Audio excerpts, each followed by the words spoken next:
preparedness and emergency management for hosting this very important event. As we all know,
awareness.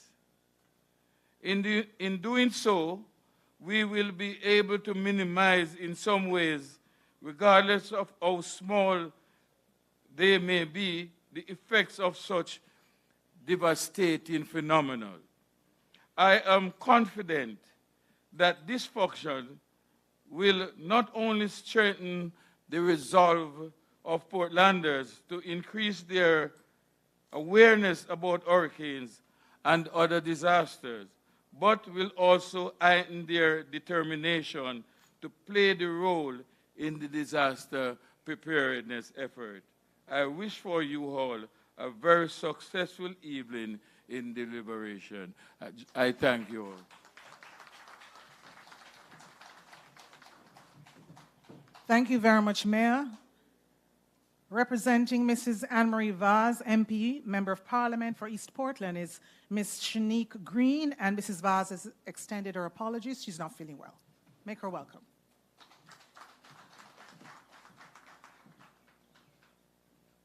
Good afternoon, everyone. I must again apologize on behalf of Mrs. Vaz. Due to circumstances beyond her control, she wasn't able to make it tonight. However, she has sent her greetings, and I will read it for her on her behalf. Minister Mackenzie, Mayor Paul Thompson, councillors, all other distinguished guests, and most importantly, my East Portland family, good evening. It is with great pleasure and gratitude that I welcome you all to this pivotal town hall meeting dedicated to disaster prevention and preparedness.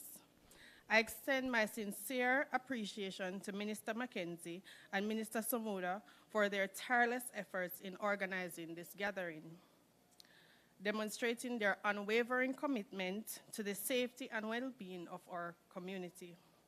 Their leadership and dedication serves as an inspiration to us all as we come together to address the critical issue of disaster resilience. As we gather here today, we are reminded of the importance of collaboration and proactive planning in mitigating the impacts of potential disasters on our community. From natural calamities to unforeseen emergencies, the challenges we face requires a united front and comprehensive approach to preparedness. Throughout this meeting, let us engage in thoughtful discussion, share insights, and exchange ideas on how best to enhance our disaster preparedness efforts.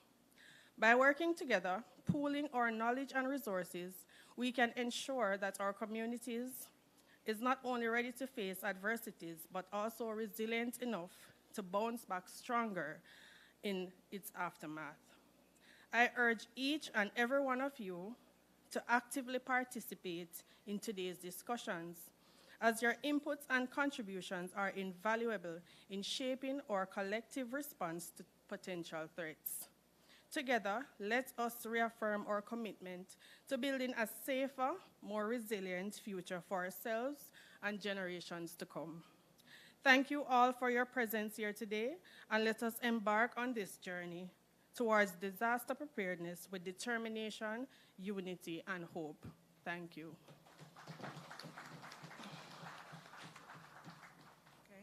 Thank you, Ms. Green. At this time, we're going to take the presentations from the entities. And first up, we have the Office of Disaster Preparedness and Emergency Management, Mrs. Anna Tucker Abrams, to make her presentation.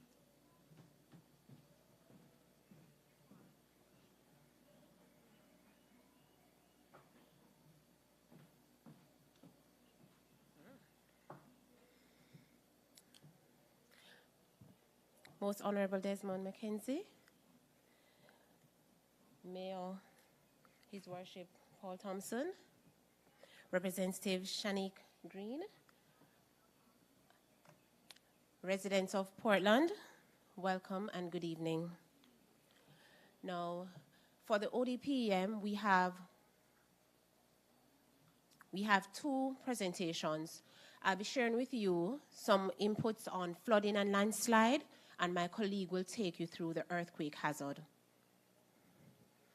I'm asking that the slides go to slide 1 for the presentation.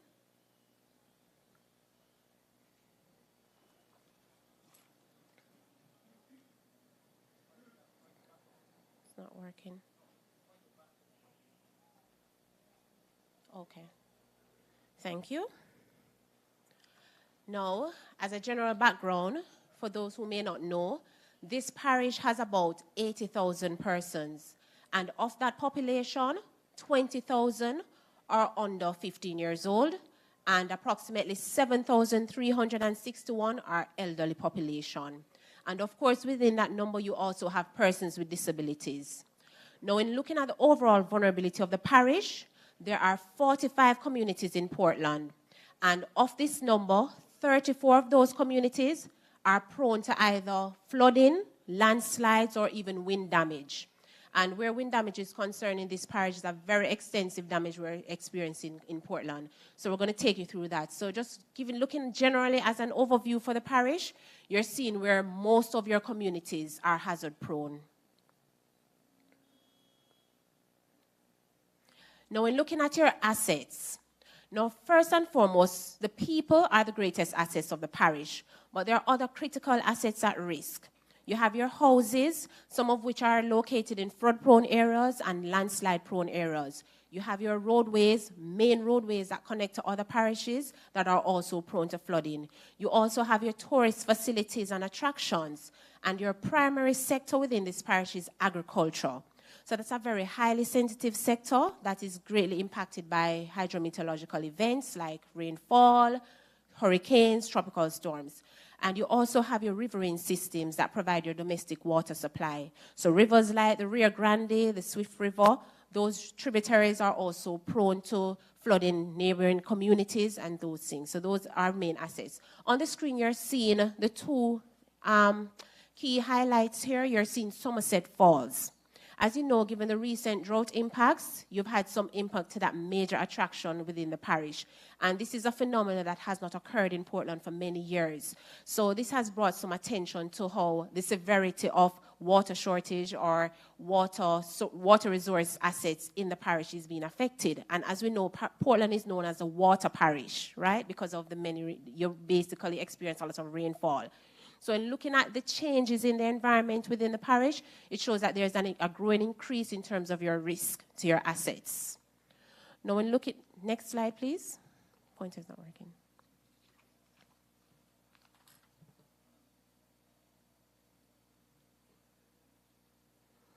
Now, the map you're seeing on the screen shows you the river and susceptibility across the island of Jamaica.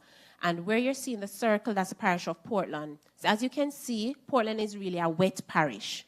It has many rivers and small stream tributaries that contribute to flooding within the parish. Another vulnerable hazard to the parish is landslide. Next slide, please. Pointer's not working. Is your landslide susceptibility. Now, the areas in red that you're seeing on the map are the areas that are most prone to landslide. So the southern sections of Portland is where you're highly vulnerable to landslides. And as you approach the coast, that's the area where you're highly susceptible to flooding in low-lying areas. Moving on. Previous slide. Now, giving you a depiction of the distribution of communities within the parish that are prone to flooding and landslide. You have 13 communities that repeatedly receive flood impacts over the years, and you have 10 communities that receive landslide impacts, and you know a few of them. So you have Spring Garden, Buff Bay, Port Antonio, Long Bay, Hope Bay, Orange Bay. All the coastal areas mainly are prone to flooding, and in the hilly interior of the parish, you have areas like Swift River, you have Nonsuch, Ginger, Rock Hall. Those areas have experienced landslide impacts. And this data has been captured over from the period 2004 to 2020. What am I doing wrong? Next. Now, I'm going to highlight for you some of the recent impacts. In looking at 2022, we have Tropical Storm Ian, September 25th to 26th, and this impact was mainly wind damage in the parish. So it resulted in a lot of down power lines and fallen trees which blocked roadways across the parish. Next. Looking at 2023, November 16 to 18, the photo here is depicting flooding to roads. And this is pretty common when there's heavy rainfall in the parish. So it's clear to see to the ODPM that there's a drainage issue in the parish, and it's mainly because of blocked drains in key areas, especially in the congested area of Port Antonio. Next slide, please. Now, in looking at the most recent impacts of 2024, on May 1, there was a trough in the Central Caribbean that resulted in extensive flooding to some parishes, and Portland received most of the impacts for this event. And I've highlighted here some of the impacted areas, communities like Tranquility, Bangor Ridge, Chelsea, Bloomfield, Swift River, Balcarres, Belvedere, Claverty Road, and Spring Gardens were the primary areas of impact, and those impacts included soil erosion, landslides, collapsed houses from landslides, and also wind damage. You had downed power lines, fallen trees, blocked roadways by both landslides and flooding. You also had coconut trees. There was a situation in Belvedere where the coconut tree actually destroyed an entire house. And the next slide is depicting those images. So here you're seeing some photo depictions of some of the recent damages that occurred in May. So what you're seeing is that Portland is increasingly susceptible to flooding and landslide risk. The risk has always been there, but what we're seeing is an increase in the frequency and severity of the impacts across the parish. Next slide. That's some more damage here. You're seeing a landslide here on Claverty Road in Spring Garden. So what we are seeing across the parish is that when landslides occur, they tend to block the main road. They're occurring along those main arteries that people need to traverse to head where they're going. And this kind of impact results in persons losing time. Persons can't go to school. Some persons can't go to work. So the impacts, though they may seem minor, the long-term effects of these impacts, if they're not treated with, will continue to affect the residents of Portland. And this has the attention of the ODPM, and we're looking to see where we can improve in the disaster risk reduction measures. And my last slide here is where I'll just share with you some disaster risk reduction measures that we will continue to employ in the parish. So one is the community hazard mapping and plan development process. This is where we work closely with communities to develop community disaster risk management plans. These plans outline the hazards that the community is prone to, and it also outlines the mitigation measures or preventative measures that need to be put in place. And these decisions are made jointly with the community, where residents will inform us and other agencies on what the mitigation measures should be to alleviate some of the risk to their community. So it's a collaborative approach in reducing that risk. We also continue to review development applications. So you know in Portland, you also have tourist attractions along your coastline. A lot of these attractions lead to other new developments, and these are large hotel developments. So those applications come into the ODPM where they're reviewed to expose the flooding and landslide risk to those properties. Drain cleaning and maintenance is another area that we must continue and be more stringent with, especially in the town of Port Antonio, where something as simple as a drain being blocked by garbage is leading to extensive flooding in the town. So these are measures that are inside your control. And what we're encouraging you to do is to not wait until the flooding occurs to be reactive to the impact, but to have a more proactive approach where the drains are clean ahead of the rains. We know the rainy season, and when the Met Office comes, they will give you that period. We know June to November is hurricane season. So if we ensure that the drains are clean within those time frames, it reduces your flood risk and other exposure. Now, in looking at your landslide problem, within the parish of Portland, as the landslide susceptibility map showed, most of your slopes are steep slopes. And when farmers are deforesting these hillsides, and there's not much plant, or what the crops they put are not enough to hold the soil, what will happen is it will result in landslides. So while you must do this to maintain your livelihood, we're also encouraging you to reforest some areas. Have a system where you're replanting trees on a regular basis to maintain slope stabilization in these areas. And these are some low-cost initiatives that can be carried out in the parish. You have the role of your parish disaster coordinator. You have the support of ODPEM. You have the support of the forestry department and other agencies that are willing to partner with you to ensure that your reforestation strategy is robust. We also encourage ongoing public education and awareness to promote behavior change. So while we will come at forums like this, in settings like this, and tell you what you need to do, it's a personal responsibility at the household level to ensure that we are also carrying out these actions. So it becomes a natural behavior in our practice. So as part of our public education and awareness program, we will continue to teach you the different strategies for disaster risk reduction and encourage you to tell us what your needs are in terms of disaster. So I'll now move on to my colleague who will now share in more in-depth for you the earthquake hazard, especially the one that occurred last year in October. So I now welcome Mrs. Anthony Kirkland Richardson from the ODPM. Thank you.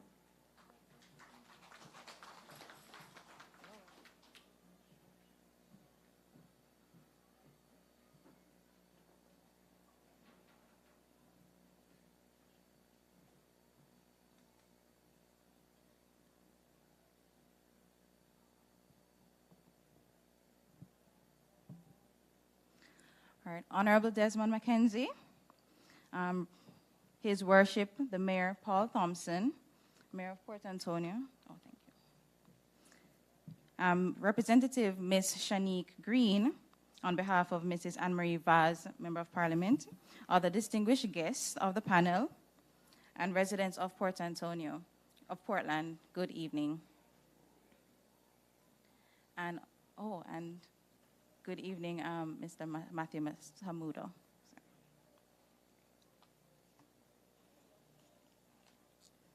right, so I will be taking you through what earthquake is, understanding an earthquake, and how you can prepare and be safe or help to mitigate the impacts from an earthquake.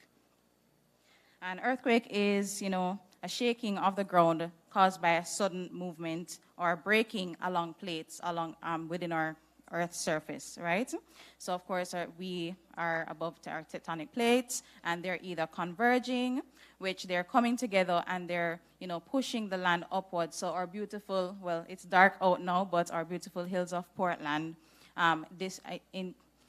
display the upliftment of our land from our convergence. We have plates that diverge or move away from each other, and so, form volcanic islands or build up additional land. And we also have our tectonic plates that move across each other, which are called transform plates. And of course, that's where we feel a lot of our earthquake activity in the Caribbean. So what makes us, hold on. All right, so if you can follow along the slide.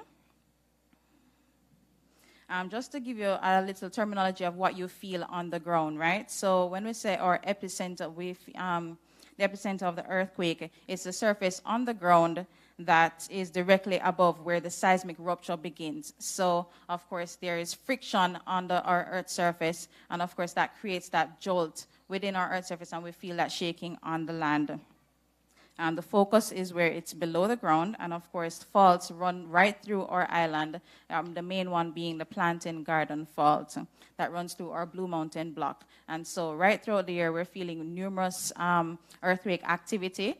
Some of them are below magnitude 2, magnitude 3, and so some of them go unfelt, but we feel at least, up to 300 for the year. And so, well, they're recorded or captured 300 earthquake activities throughout the year, but a small number of that is felt by our residents across the island. So why is our parish at risk, right? And as I mentioned, it's because one of the reasons is our location on the Caribbean plate. It is interacting with the other plates around us, our Cocos plate, our Nazca plate, our North American plate, South American plates. And of course, as I mentioned, the type of movement across these plates gives us or generates that energy that we call the earthquake. If you can look on the screen, we are seeing, those red dots, and that red dots is showing the number of earthquake activity that has been recorded by our seismographs at the earthquake unit. And you can see in the northeastern region of the island, that's where our beautiful parish of Portland is. A lot of the earthquake activity is happening there. The Plantain Garden Fault that we share with Haiti, and it runs right through our Blue Mountain block and gives us that tremors right throughout the year. Also, as my colleague presented earlier, the landslide susceptibility map, which shows areas within Portland that are super vulnerable to our landslides. And of course, not only rainfall, heavy rainfall and floods can trigger landslides, but also our earthquakes. And so it breaks the ground loose, or the geology of our land, because of the tectonic uplift.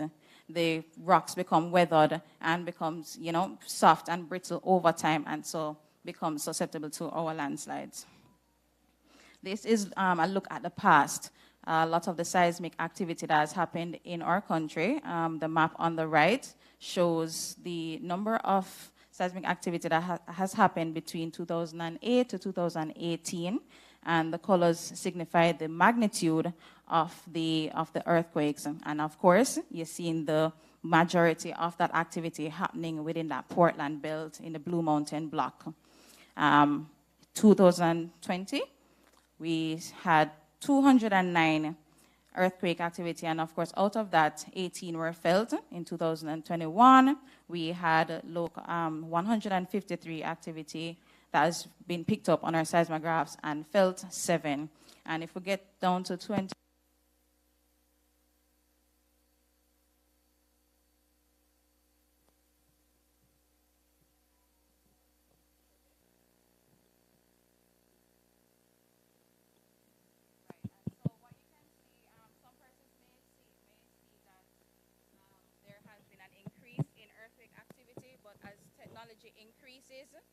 there has been an increase in reporting of the activity that has been felt throughout the parishes, right? So maybe in the past there has been more felt activity, but because of technology or the lack of or limited amount of technology, that has not been reaching our earthquake unit to put on record, right? Some other major activities or earthquake events that has happened to make note of is the one that happened last week. Can you just give a raise of hand if you felt the one last week on May 1st? Right. And so that one originated just 5 kilometers south of the Buff Bay region. It was a magnitude of 4.2. And of course, once you start getting above the 4.2 magnitude, you start, feeling that little tremor within your house. You're seeing the figurines shaking and so on. Another event was last year, Monday, October 30. That happened around 10:57 a.m. And another one that happened in 2020, magnitude 7.7, and that one actually occurred northwest of Lucy, Hanover, but some persons even felt it all the way in Portland and even experienced damages. So you can see it can happen at any time, anywhere. You can be anywhere, and so you have to put in the necessary precaution measures to keep yourself safe and keep your assets safe. So this shows some of the damages that were sustained from the 5.6 magnitude earthquake that happened last year, October 30. And again, this one originated just south of the Buff Bay region, just highlighting the seismic, the heights of the seismic activity that's happening here in the region. Clavity experienced residential structural failures or damages. There was structural damage to the Buff Bay Primary School. The Buff Bay Tax Office experienced structural damages and also cracks to walls in Windsor and some other areas that probably weren't reported. So we do encourage you to report these activities to our agencies, especially the Earthquake Unit, ODPEM, and the Municipal Cooperation. Here are some of the other damages that were experienced right across the island. So it originated in Portland, but of course it was felt in St. Andrew. A lot of our supermarkets had damage to our goods. Landslide near a bridge in Hagley Gap, St. Thomas. And of course, these are not cheap damages, right? So we want to ensure, especially for the image on the right, we are building our structures to withstand certain magnitudes of earthquake, right? All right, so let's get into some of the preparedness strategies and how you can keep your family safe, your community safe, and your home safe.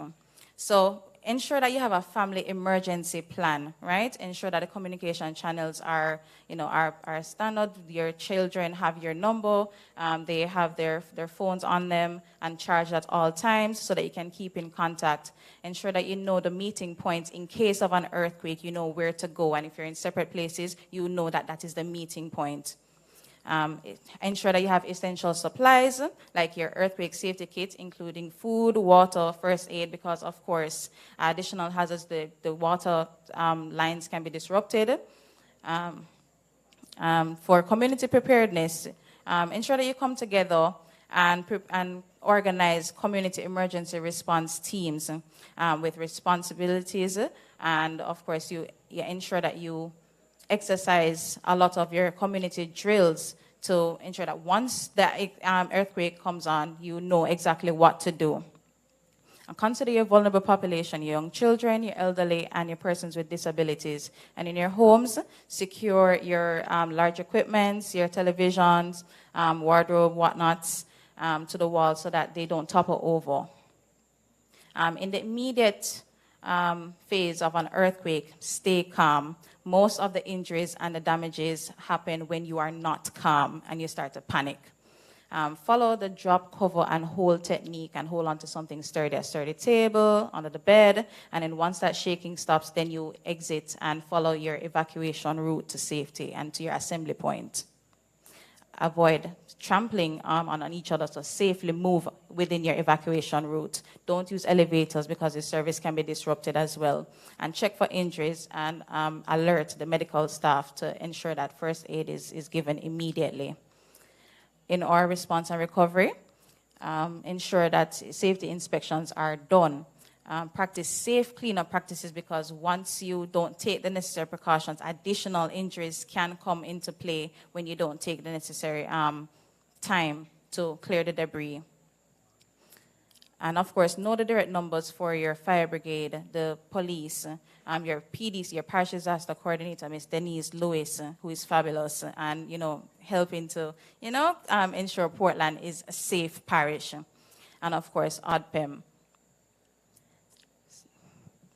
So we want to move to resilience, right? Avoid building in the landslide-prone areas. And if you want additional information, contact our earthquake unit to provide additional information as to where those high-risk landslide areas are.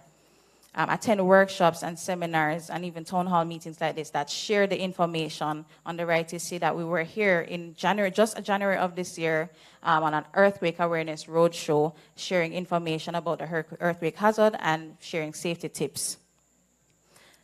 Stay updated on the local development orders, planning orders, and ensure that you have building safer structures that's getting to your national building code. And of course,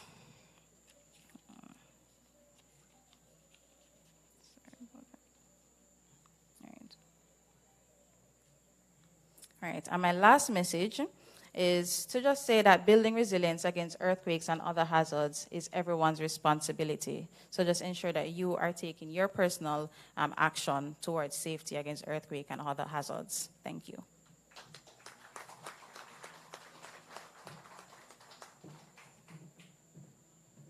Okay, thank you very much, Team ODPEM. Give them another round of applause. Let me take the time to acknowledge the Honorable Matthew Samuda. Thank you for joining us. And at this time, I'm moving into the presentation from the Jamaica Public Service Company. Mr. Ryan Jarrett will make the presentation. We apologize for the National Solid Waste Management Authority, so we're moving into the JPS presentation. Thank you.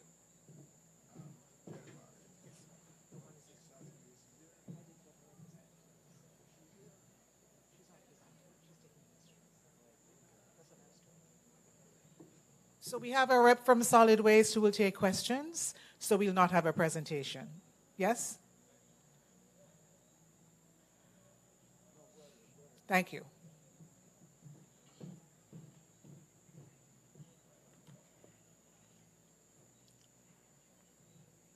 Good evening, everyone.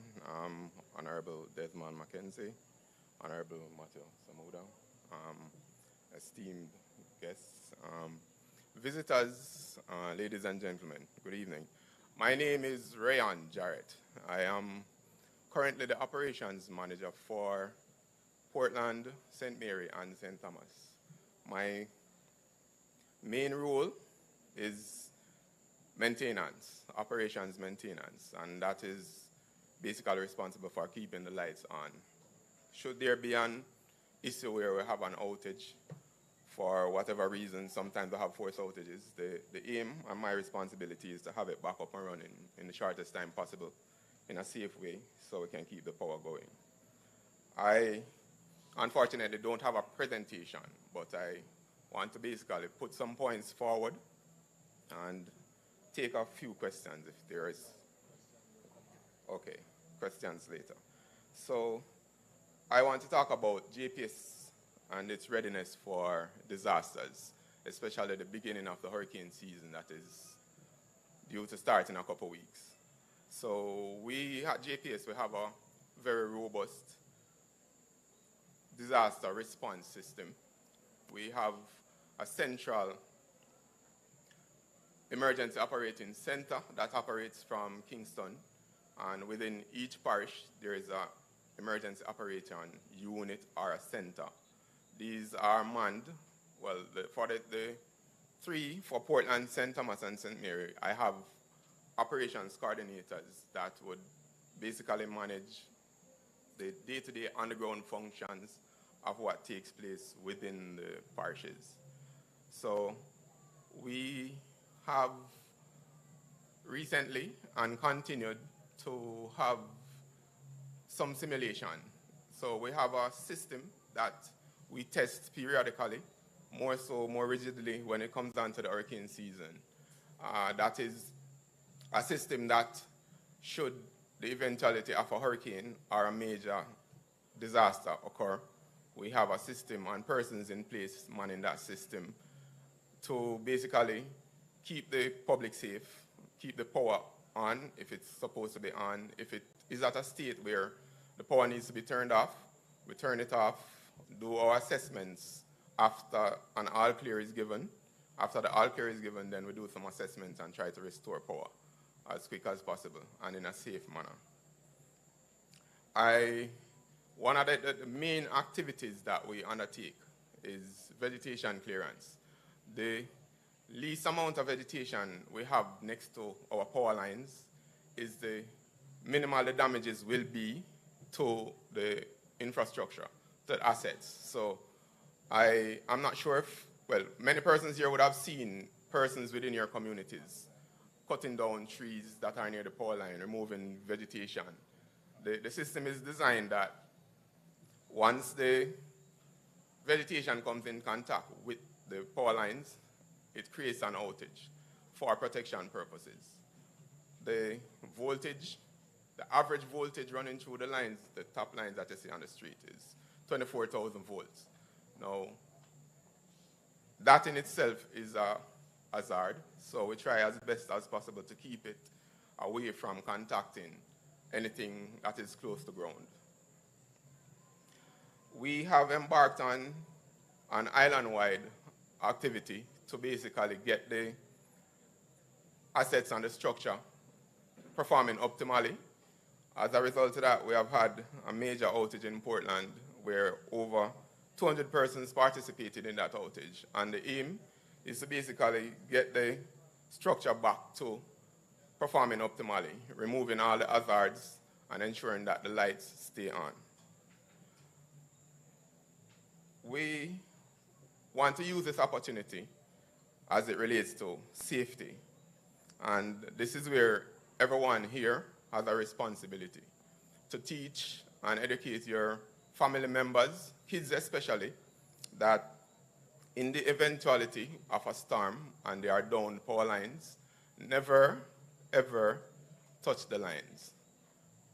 We always assume that there's power flowing through it. A lot of persons have got themselves injured, and even to the extreme of having some fatalities by persons seeing wires, what we refer to as conductors, on the ground, and trying to remove them for clearing the roadway. That is a no-no. So we ask that you educate your family members, your children especially, to just stay inside or stay away from the wires. Just wait until personnel from GPS visit the area and do the removal of the lines, removal of the poles, and advise persons that it is safe to move around.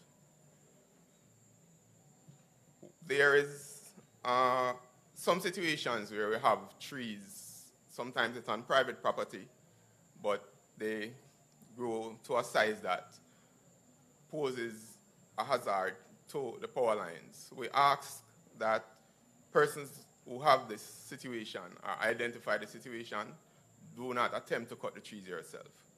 Contact GPS. If it is our responsibility, we'll cut it. If it is not, and we can assist, we will. However, if we can't, we can turn the power off to your premises and you can do the cutting. Our resident base customers are about 700,000 currently. And what we do is basically we have a system, and the system, it runs parallel to what is existing now. So for example, the main power goes, we have backup, as I had mentioned before, to all of these centers, these EOU, emergency operating centers and units. So we have power running in the background while we do our restoration to the main grid. Again, we ask that we put safety first, and we crave your patience. Sometimes a lot of persons get impatient when there's a power outage of a magnitude that is created from an hurricane. So we just ask for patience as the teams go around, do their assessment, and try their best to restore the power safely, so the persons restoring the power and the persons receiving the power can get it in a safe manner. Thank you.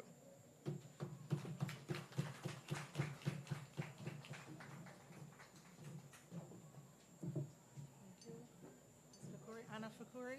We'll now take the representative from the National Solid Waste Management Authority, Ms. Anna Fakuri. Yeah? Make her feel welcome, please. Thank you.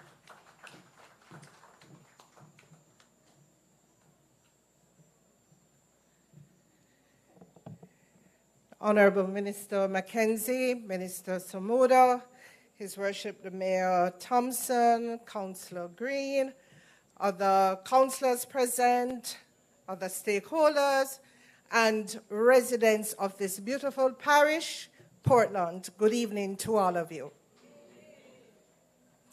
I'm ensuring to say that beautiful parish, Portland, because even just sitting here and looking at your waters and just driving here, it is such an amazing experience. You have an incredible parish here. So I'm hearing words like responsibility, ownership. I want to tell you that NSWMA is not just about garbage trucks. It's not just about picking up your garbage on time.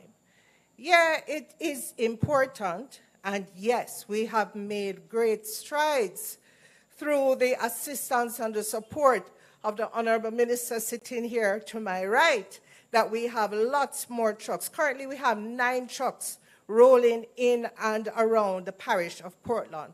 We will actually be getting some more trucks, possibly within another 6 weeks. So we should be able to afford Portland some tipper trucks. What will that do for our collections? We will now be able to schedule monthly collections of bulky waste. This is an extremely important activity.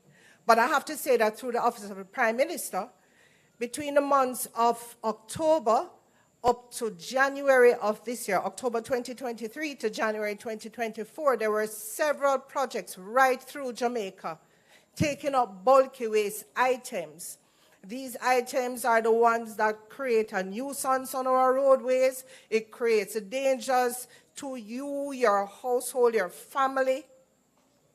But I want to use my little time here to really impress upon all of us here that solid waste management must become a household name. It must become a household activity. Waste separation is not just something that we talk about because it sounds pretty. Each of us in our own independent right and space have to play our part in reducing the waste that we're producing at the source, in our homes, how we manage the waste up to the time of collection, what we put out for collection. We have to retrain the way we think about managing the garbage that we are producing. It's not just to throw it outside for the garbage truck to come, or what happens a lot in this beautiful parish is throwing it down the gully. That is something that creates major flooding. It damages your property. It poses danger to your family. So I'm asking that we all take the time, own the waste that we are producing, and together we find ways to manage it, to reduce ill effects of that. Remember, the slogan of NSWMA, for those who don't know it, let me tell you, Jamaica's beauty is our duty. So with this beautiful audience in front of me, I love to do this. Can I hear you say that?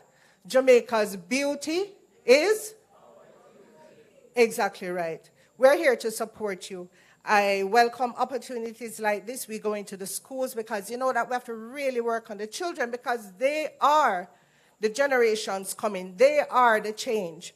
We are trying it kind of hard to bend the older trees, but we must try to set examples, lead by examples. I know for the garbage collection, I don't expect a lot of problems from this gathering tonight because we have greatly improved, but there is always room for improvement. But as we approach the 1st of June, as we are here to discuss disaster mitigation, I want to say this is not just a hurricane season activity.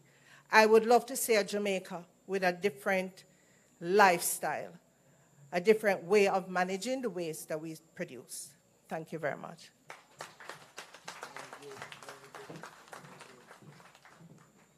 Thank you very much. I'm owning it also. Jamaica's beauty is our duty, right? Okay, so we now call on Peter Clark, Water Resources Authority, to make his presentation.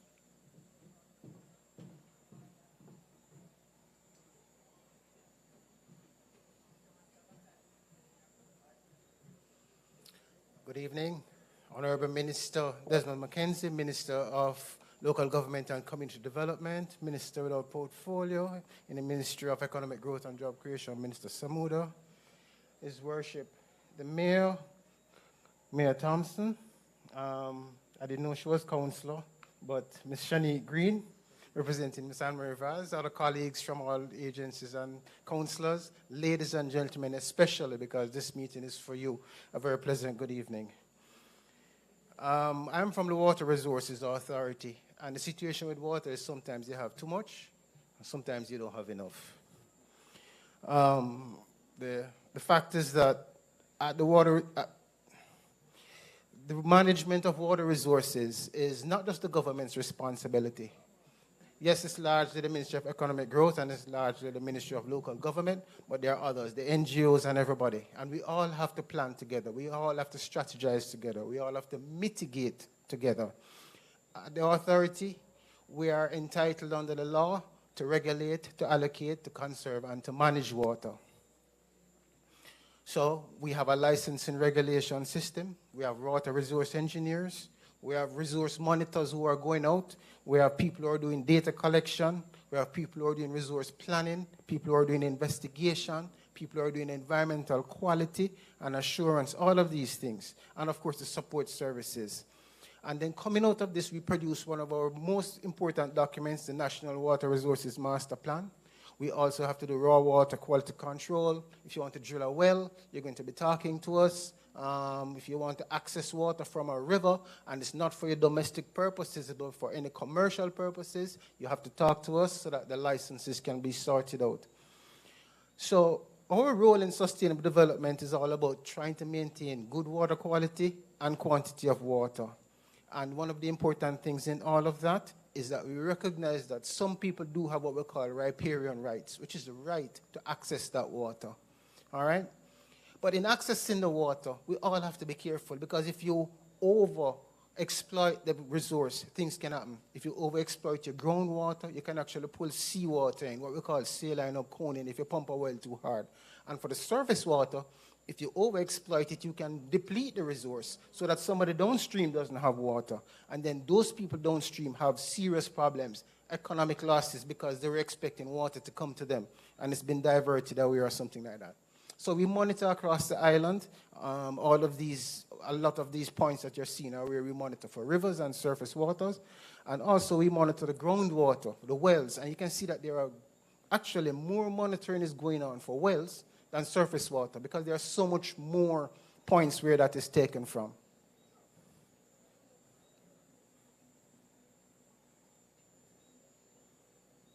Not advancing. Okay. With regards to Portland now, your two main rivers really that are available to you are the Rio Grande, and we monitor it at Alligator Church. And what we look at is that on the average, that river at any time, usually gives you at least 35.3 million gallons per day. In January of this year, it was yielding 134 million gallons. Okay? In January of last year, same time last year, it was only given 37.2. So this tells you, this confirms that last year, Portland especially was going through a very significant drought and dry period. All right? And February of this year, it fell from 134 to 50. Roughly almost a third. Okay? And in February of last year, it was just about 29.130. So yes, it's still doing better than last year, but you can see that there has been a strong effect of what has been happening with the lack of rainfall here in Portland in the last month, in the last 6 or so weeks. All right, and you're just now recovering with a little rain last week. And it's a similar situation when you look at the Buff Bay River. All right. So we have to always collect this data, because this data helps us to make decisions, and it helps us to make projections. So when we look at it, for instance, if you look over on the Portland side, you can see that the rivers over there, you can see the green triangles, which signify that essentially the rivers have been pretty normal, because they've certainly exceeded that average flow of, say, 35. All right? And they have remained that way in December and January. And then, of course, we can use this and reproduce bulletins. But it's more than just the river and all of that, because the fact is that all of our rivers, all the water in our rivers was once rainfall. So as much as Rio Grande is there and it's flowing and it's flowing, and it looked like it can't stop flowing, and it's a heavy amount of water. It was all rain. And it was all rain that fell in the mountains, and then has soaked into the rocks and soil in the mountains, and is slowly coming out to form the river continuously. So that shows you how much rain falls when it rains. Because the Rio Grande is, that's the name. It's one of our bigger rivers. Same thing with Swift River, Spanish River, Pencar River, Drivers River, all of them. Okay? It was all once rainfall. But it's getting hotter. Without a doubt, it's getting hotter. The picture on the right, note the date, May 7th. Today's the 9th. So this is 2 days ago. Coming out of France, that April, across the globe, smashed the records for heat. For any other April ever. We're talking about April. Look at that date. That's yesterday, May 8th, coming out of Uruguay. We're in Latin America, and we are considered part of Latin America. It's Latin America and the Caribbean. That 2023 was a year of record climatic hazards. All right? Both a warm year and also a lot of rain. Mexico right now is having a big problem with electricity because it's not raining, because it's hot, and everybody's drawing on AC, and then the power company can't keep up. All right? And at the same time, what we're seeing also is that over the years, the rainfall is decreasing. And my friend Rohan Brown from Met's office may speak some more on that. So I won't dwell on this too much, just to show you that that black line is your average, and that green line is your most recent situation. And you can see that the rain on the average is much lower than your normal average. All right? And coupled with that is sea level rise, because the hotter it is, the more when you boil water, it expands. When you heat water, it expands. So in the same way, when the sun heats the sea, it expands. And when it expands, it has nowhere to go but up. So it rises. And then it becomes a problem because it affects your groundwater, and it affects, all of these other things. So coming out of that, we have to plan. And I spoke about the Water Resources Master Plan. So we have to start planning to mitigate. So for instance, what you're looking at here at the bottom is just the draft of a project, a scheme project, to basically irrigate the breadbasket of Jamaica, which is down in St. Elizabeth, all right, taking water from the Black River. And this is a plan that we're looking at earnestly, and we're hoping that, with the help of the minister, that all of it is going to come together. But we have to start doing these kind of big plans to mitigate against climate change, because the next slide is going to knock your socks off. This one. This is a projection of our water situation between 2019 and 2080. And you can see that between changing patterns in rainfall, increasing heat, what it means is that over time, this country is going to be more and more water stressed, which means that over time, and starting now, we'll have to be putting in what it's going to take to mitigate against that. Because this is data that we've pulled together when we've, monitoring rivers and groundwater for years and years and years. We have decades of data. You put together what you can get out of the climate change division of the University of the West Indies with how heat will change and how temperatures will rise. And when you put it all in a model and you run the computer and you run the model, this is the picture that you get. All right? So, of course, evaporation levels are going to get higher. All right? All of this heat is coming in, evaporation is increasing, and then, it affects your water sources and your water resources. I pulled these numbers together just last week. The Mona Reservoir is a system that I think everybody in Jamaica has heard of. It's roughly 70 acres in size. And if you use an average wind speed of, say, 15 kilometers per hour, an average air temperature of 80 degrees Fahrenheit, and it can get hotter than that, we agree. A humidity of 50%, you get an evaporation rate of 85,000 gallons per hour. That's a lot of water evaporating out of Mona Reservoir. On the average, 500,000 gallons per hour go in.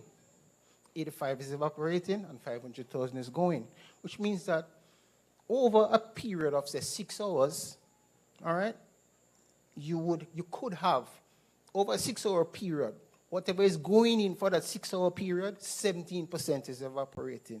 While over the day, because it's going to get cool and night, it's going to get dark and there'll be no evaporation, over the overall 24-hour period, you'll have an overall 4% evaporation. Now, that's still significant because 4% evaporation, 85,000 times 6, that's 500 and little bit 1,000 gallons per day. All right? So it's still a significant amount of water that could have been retained. All right? Now, on the other side,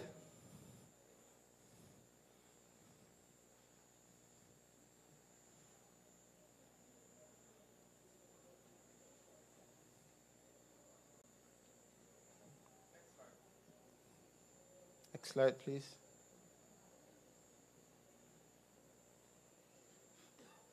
Now, on the other side, right here in Portland, the effect is not necessarily with storage, storage evaporation, but it has happened with your rivers.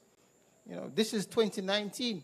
You may remember that in 2019, Somerset Falls dried up for the better part of 5 months. In 2023, it dried up again for the better part of 2.5 months. All right? And before that, in 2012, it dried up for the better part of 8 months. So depending on the severity of the drought, these things can happen. And it happens largely because the river itself that feeds Somerset Falls, the David River, is a short river. It depends on rain. And if it's not raining, then it's not going to be happening. So the response, of course, has always been nationally that, we'll do trucking where we can, and this has happened. Of course, trucking has its issues, and of course, one of the things is the matter of maintaining health and wellness. So, the matter of water trucking guidelines and so on are important so that we can always deliver good quality water. Next slide. There's rainwater harvesting. Rainwater harvesting catchments are built in schools and so on. And also we recommend detention ponds and all of these. Next slide. Reforestation, we spoke about that already. That has to be a part of our operations going forward.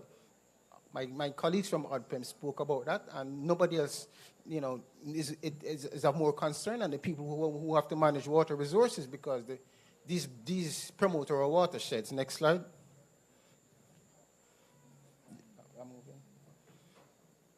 We have to fast track our current projects, all right? Leaky pipes need to be replaced. Distribution needs to be ongoing. Water treatment plant upgrades needs to continue. Next slide.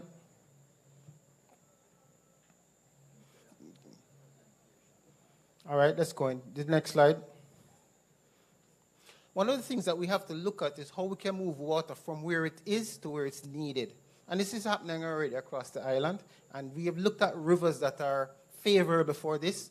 And these have been presented, so it's just a matter of doing, developing the projects that can make it happen. But for instance, the Rio Bueno, that can be moved to the south, Wright River, also Lala and Great River. All of these are on the north coast, but they can move into the south, into Clarendon, into St. Andrew, into St. Catherine to help those situations on that level. Thank you. Next slide.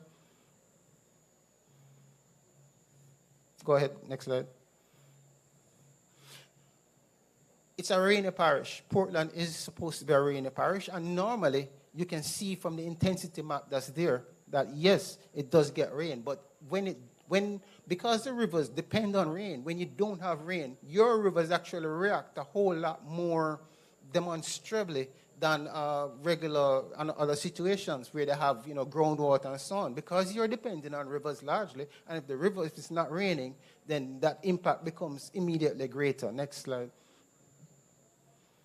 And then, of course, there's the issue of flooding when you do have it. And for us here in Portland, the two big issues are river flooding and, of course, storm surge.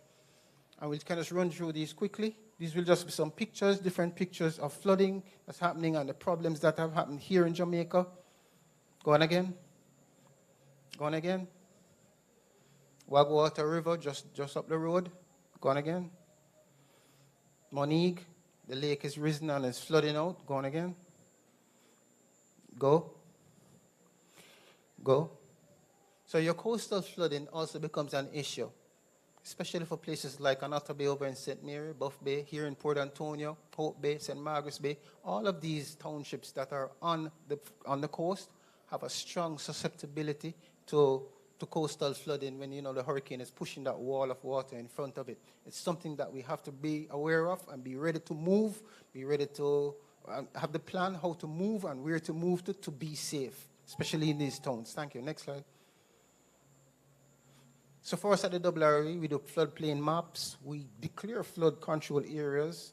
We have the flood control master plan, and we have flood warning systems. We have one upcoming for Port Maria, and we have others that are there. Next. Keep going. And then we use these maps to not just help us, but to also direct people like the Ministry of, like the local government and the municipal corporations on where they can do construction. If you can just run to the end, please. Go again. Yeah, right here. So to close, we just want to say that the fact is that with regards to fresh water, there's more than just reusing and recycling. We have to think about reserving as communities and as individuals. We have to think about as an authority to redirect. In our own use, we have to think of restriction and all of these things. So our fresh water, we have to consider it very important, because at the end of the day, every drop is precious. Thank you so much.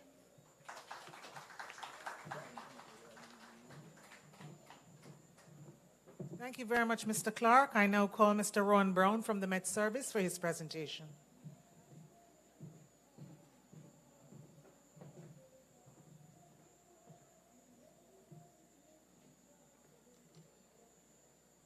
The Honorable Minister Desmond McKenzie, Senator the Honorable Matthew Samuda, His Worship the Mayor, Mr. Thompson. Ladies and gentlemen, good evening, good evening, good evening. I must confess that Portland is my favorite getaway. Yes, yes. I may have said that up front because I want to talk to the people where I come to enjoy and relax myself, all right? And I want to talk to you about some important things. I want to talk to you about some numbers. And these numbers relate to the hurricane season and the importance of being prepared.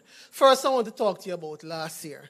Now, last year was the 4th most active hurricane season in the records of hurricane, and that compared to 1933. So it was the 4th most active year, and I want to knock and thank God that nothing affect Jamaica, and I'm thankful for that. However, to the end of the season, in November, there was, a little concern because there was an area of low pressure, right, that moved across Jamaica. They called it potential tropical cyclone 22, and that 22 created a little damage. And I just want to tell you the damage it created and come back to you. So it produced heavy rainfall, prolonged rainfall, gusty winds. It affected 10 of 14 parishes, especially southwestern parishes, central and eastern parishes. It also produced rainfall. And when we measure the rainfall, there were 30 stations that were used in the analysis. And all 30 stations in those 2.5 days exceeded their monthly rainfall. So that means that you had a lot of rainfall, right? And it affected Kingston, St. Andrew, Portland, St. Mary, and St. Catherine. You had rock slides, you had fallen trees, you had down power lines, and communities were inundated. Now, if that little system that was not a tropical storm, not a hurricane, but just an area of low pressure that moved across Jamaica and created such damage, can you imagine if it was a tropical storm or a hurricane? We need to be prepared. All right, that's the first point I'm making. The next point I'm making is numbers again. Now, I want you to listen to this point, right? Right across the world, the meteorologists, the climate scientists, they're saying that this year is going to be an active year. And the reasons why they're saying that is, number one, we're currently in an El Niño condition right now. And that condition is going to become neutral in the next couple of weeks. And when you reach to the peak of the hurricane season, you're going to have something that is called La Niña. Now, you said that system weakens the wind shear. And therefore, you have more energy, more convective activity, and storms are easier to form in that sort of condition. That is something that we are concerned about. The next thing, and Peter talked about it, is the heat, the sea surface temperatures. They are above normal for April. So if they're above normal for April, can you imagine June, July, August? So that is cause for concern as a scientist, right? And not only that too, but to about 30 feet below the sea level, that also is warming. And that combination provides the energy or the fuel for the quick development of systems. I want you to Google this, Hurricane Otis. And the word I want you to pay attention is rapid intensification. Now, first time, the system would gradually become a depression, then it gradually becomes a storm, and then it gradually becomes a hurricane. That is not happening anymore. Because of the extreme heat, you have rapid intensification. And over 24 hours, it can go from a Cat 1 hurricane to a Category 5. So can you imagine? Well, let me not say it. But we need to be prepared. We need to be prepared. In Jesus' name, amen.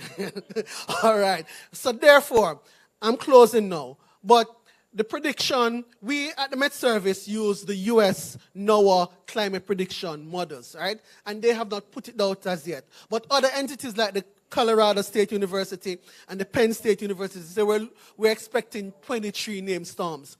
Now, in a normal season, you should have 14. What are they predicting? 23 and more. So therefore, all the indicators are pointing to an active hurricane season. But the most important number is 1. Say 1. No, man, say 1. The most important number is 1. Because all it takes is the passage of one system near Jamaica, over Jamaica, to create significant damage, the loss of livelihoods, and more importantly, the loss of lives. So my message to you tonight, be prepared. Whether you are a government, whether you're a municipal corporation, whether you're a private sector, whether in your house and your family, be prepared. Look out for the young, look out for the elderly, because all it takes is the passage of 1. Thank you, and have a good night.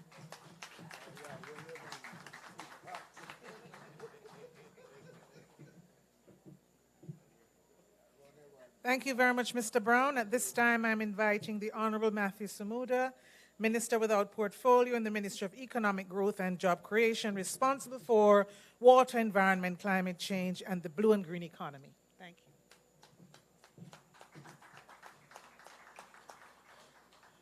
you. Good evening, ladies and gentlemen, residents of Portland. I wish to, though protocol has been established, first acknowledge colleague, minister, friend, and mentor in many ways, the Honorable Desmond McKenzie, Minister of Local Government and Community Development. I wish to also acknowledge His Worship the Mayor, colleague and friend, councillor, indeed all councillors here, heads of agency, and thank all who have participated thus far. Disaster. What's a disaster? Usually we think of disasters in the context of something that happens suddenly, something that is catastrophic. We don't usually think of disasters as something that happens over time, something that is a slow onset event. Jamaica is coming out of the throes of a particular disaster now. That is the drought season. You see, we think of disasters as something that is shocking, something that is unexpected, and they are indeed disasters, but we generally don't plan in a particular way for disasters that creep upon us, things that have disastrous impact. And I think that's where I would love to focus this evening, Minister, with your leave. You see, Jamaica is particularly vulnerable. We're vulnerable to climatic events, we're vulnerable to geopolitical shifts, we're vulnerable to, and have been vulnerable in the past, to political shifts. But ultimately, Jamaica is becoming more resilient. But we're becoming more resilient because we have managed our affairs in a particular manner. But what are the risks that we're trying to become resilient to? Well, first, I mentioned climatic events, and certainly the presentation from the Met Service a while ago would have focused on the ones that we generally most contemplate. We've all grown up with hurricane stories. We've all grown up with hurricane experiences. We can all tell you about that one time where in an hour, the rainfall in an afternoon caused particular flooding in a town square. We can all tell you about the time where school had to be put off because there was significant rainfall. We can all think about those times that marked time. But Jamaica is experiencing the back end of the El Nino phenomenon, correct? Now, what that means is that Jamaica has had extremely dry conditions over the last 2.5 years. Now, El Nino is not a normally good time for anyone who is in charge of water provision, but I can tell you it has been particularly challenging over the last 2 years because this time around, because of climate change, it has been extreme. Last year, I came to Portland at around this time of year with Minister Vaz and Minister Mackenzie, and we did a tour. We came back and we had a community meeting. And around that time, Peter, you'll recall that in February of 2023, Portland had 18% of its 30-year average rainfall, not 18% below. So it meant that the rainforest of Jamaica was no longer getting any rain. It meant that no matter what water system had been contemplated, had been designed, had been invested in for Portland, nothing could sustain 18% of 30-year rainfall. Now, you layer over that a major infrastructure project that wasn't going well at the time, but is now going very well and is nearing completion. And you had a disaster. Now, when we look at that lesson and we realize that some disasters are slow onset events, we understand the need for intergovernment cooperation. We understand the need for us to work together, for the left hand to know what the right hand is doing. It is why the government, through the Ministry of Economic Growth and Job Creation, is investing very heavily in data, real-time data. So our job through the Met Service is to ensure that they have the equipment to project what is likely to happen, to tell you what is currently happening. We have to ensure that Peter Clark and his team at the WRA has the ability to measure changes in hydrological flows, meaning, is the river breaking its banks? We don't need to hear that next month. We need to know what is happening today. And then the government needs to work in such a seamless way where Minister Mackenzie's agencies have that information, and at the local government level, through the municipalities, through the varying agencies, are able to take action, are able to engage citizens to say, there is a problem we need to get out, or there is a problem you need to store water. Because that is when a seamless governmental response exists. And what I have seen over the last couple of years is that we have been moving much closer to that point. There is no country on earth that has 100% seamless response to disasters, whether disasters that happen in an instant or slow onset events. However, our government is ensuring that the information that informs strategy is indeed reliable, is indeed available to all of the agencies that must coordinate that response. In the issue of water, El Nino during the period or the generation that we are now, which must face climate change, is not going to be easy. We're going to have serious challenges in dealing with water provision. We didn't develop in such a way where we built towns and cities around our largest sources of water. Invariably, because it was thought that we were the land of wood and water, we built where we wanted to because water was supposedly everywhere. No one evaluated, does this river carry a town of 30,000 people? Will it carry a city of 500,000 people? So what you have is a situation where 70% of Jamaicans live within 5 kilometers of the sea, pretty much scattered around the coast. Now, what does that mean? What does that risk look like? What does a disaster look like in this century? Well, in the era of climate change, it means we have to contend with sea level rise. When 70% of us live that close to the sea level rise is going to impact everything that we think about. It means we're going to have to do the coastal revetment project that I see taking place in Onato Bay on the way here. It means that we're going to see increasing saltwater intrusion in our wells, which we're seeing, right, Peter? Though more in the south coast, certainly in southern Clarendon. But we're going to see it as commonplace. It means those of us who are in agriculture are going to see deteriorating soil quality and reducing pollination rates, affecting your ability to reap what you sow. So we have those slow onset events to contend with. But because we're also so close to the ocean, it means the hurricanes that we speak of are going to affect us worse and worse than they have in the past. So we have real challenges, we have real vulnerabilities. But this government, and I want you to think of it as your government, is investing in ways that hasn't happened before. The first contemplation, the first thing that I want you to understand is that Jamaica has an investment program that is being looked at through the climatic lens. Jamaica in 2022 launched what we call Jamaica Systemic Risk Assessment Tool. It means Jamaica is analyzing every point of public infrastructure and looking at it through the climatic lens when we decide whether we're going to pave a road. So Minister Mackenzie is going around this country right now to look at the Spark program.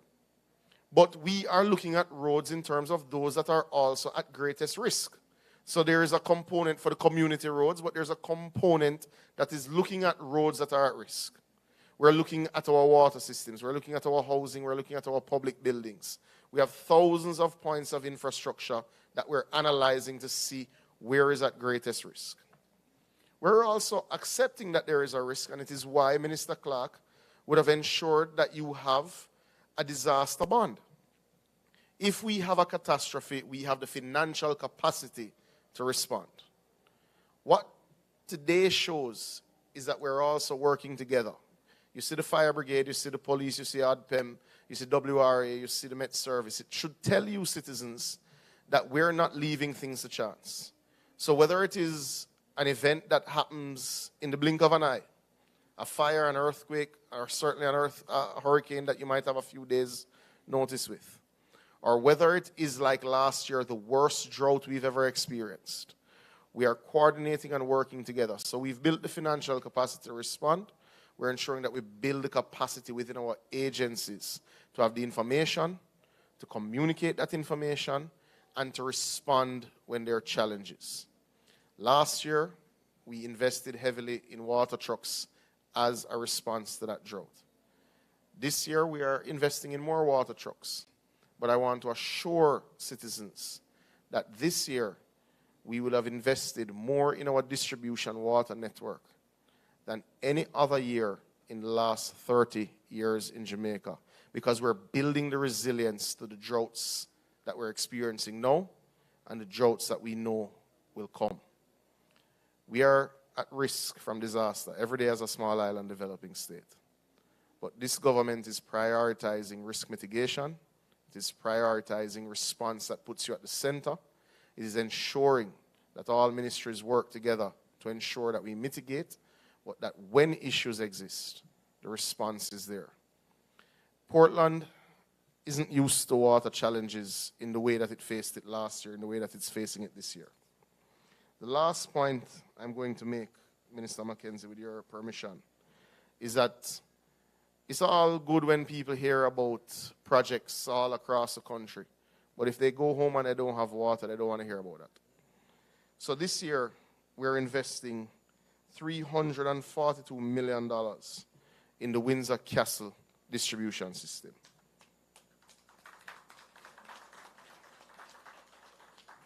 We are in procurement for the Crystal Spring system in West Portland at a cost of 60.8 million Jamaican dollars. We will execute the Cascade section in West Portland for $19 million and the non-such system in Eastern Portland for $26.6 million. This is going to improve your lived experience in and out of disaster, but it is a critical investment in your water resilience to reduce the impact of disaster, certainly on water supply. Ladies and gentlemen, we could go on with the list of investments, but now is not the time for talking, it is the time for doing. And we're investing behind what we intend to do. Ladies and gentlemen, Minister Mackenzie, thank you for the chance to speak to you this evening.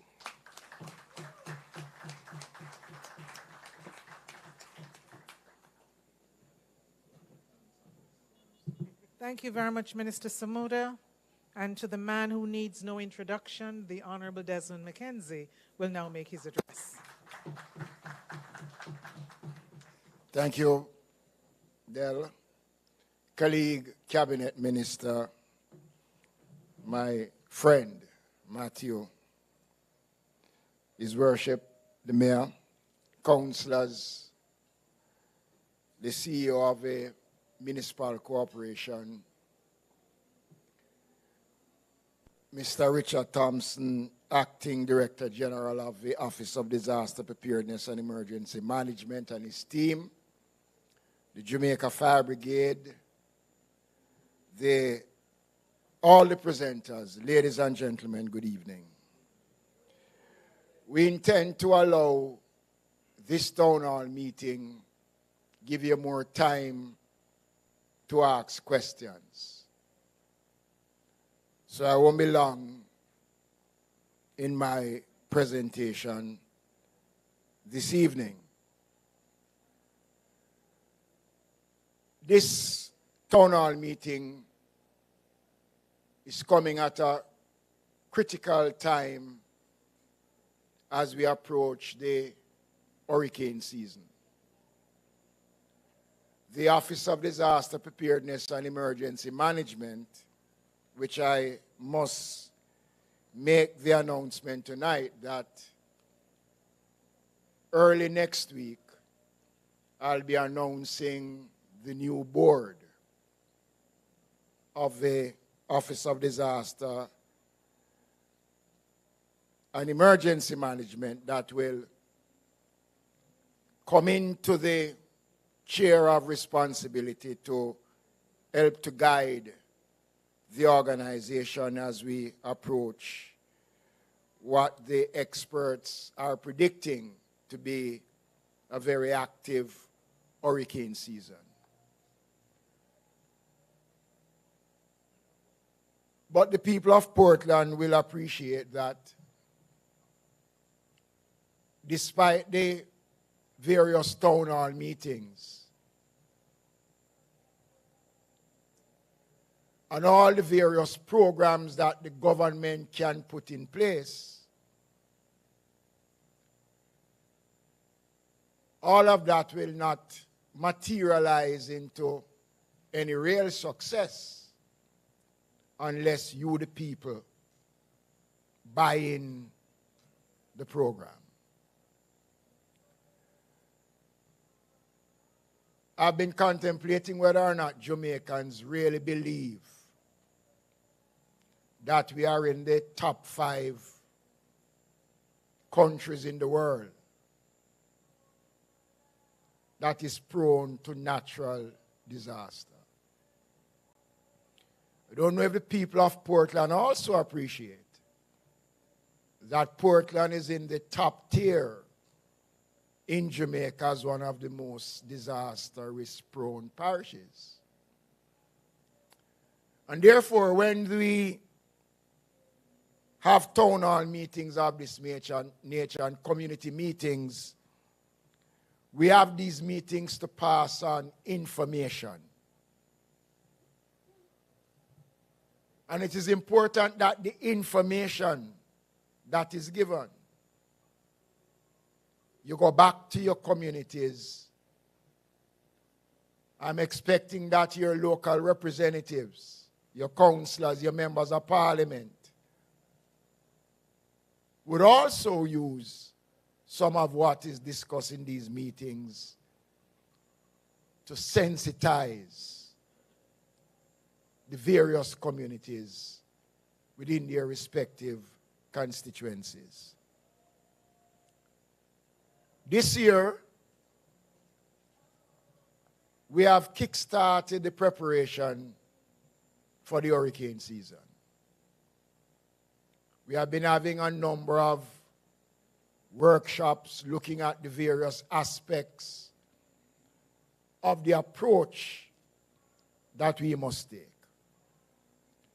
And Portland stands out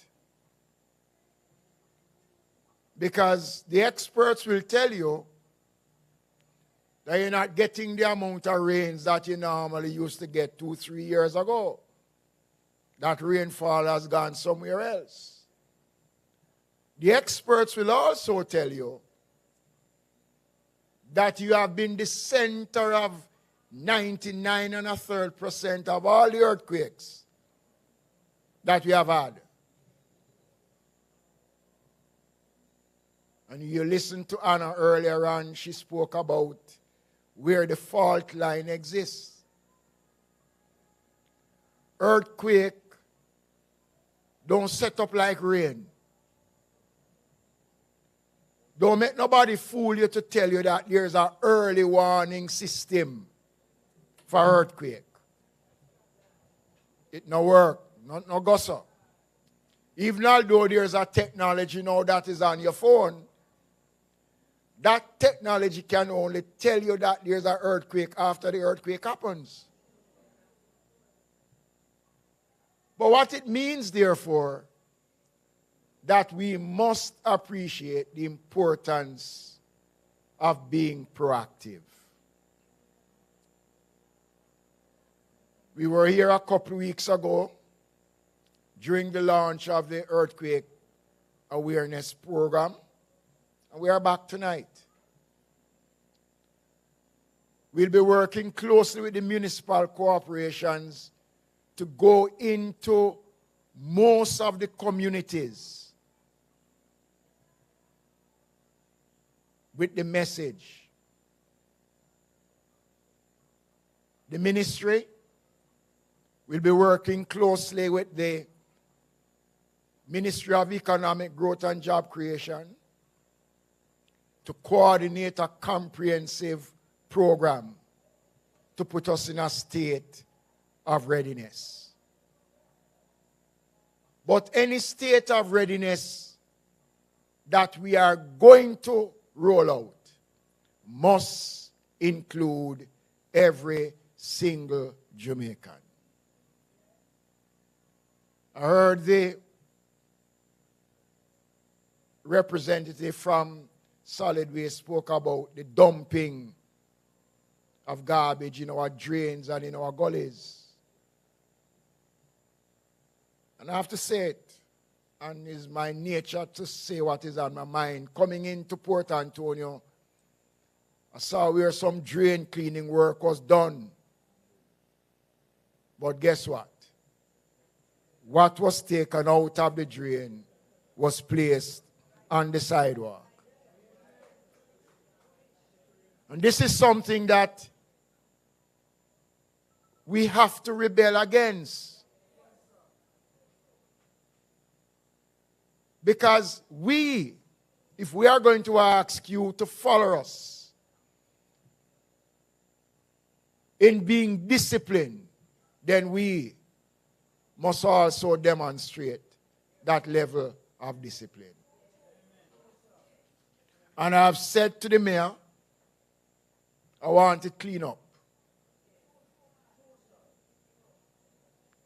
So I'm saying to you tonight that disposing of your garbage is also a contributing factor in our fight, in our mitigation fight against flooding.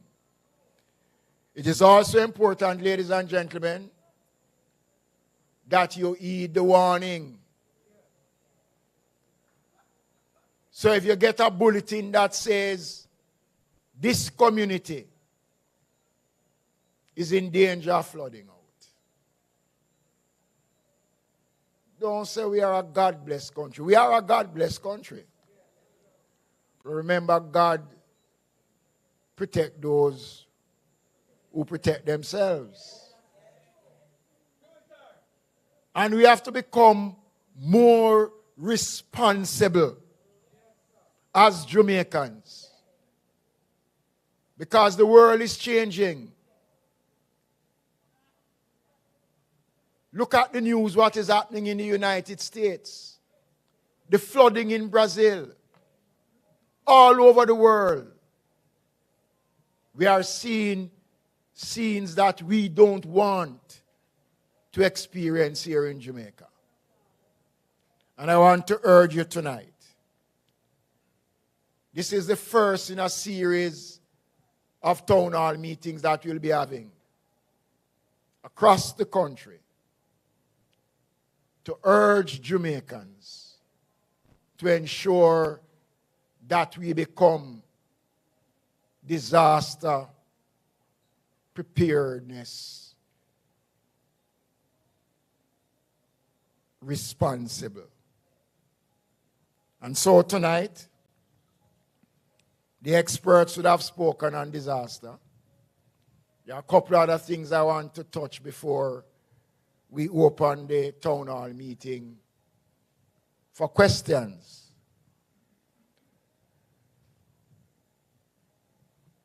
Tomorrow, I'll be breaking ground for the construction of a $52 million shelter for the homeless in Port Antonio tomorrow.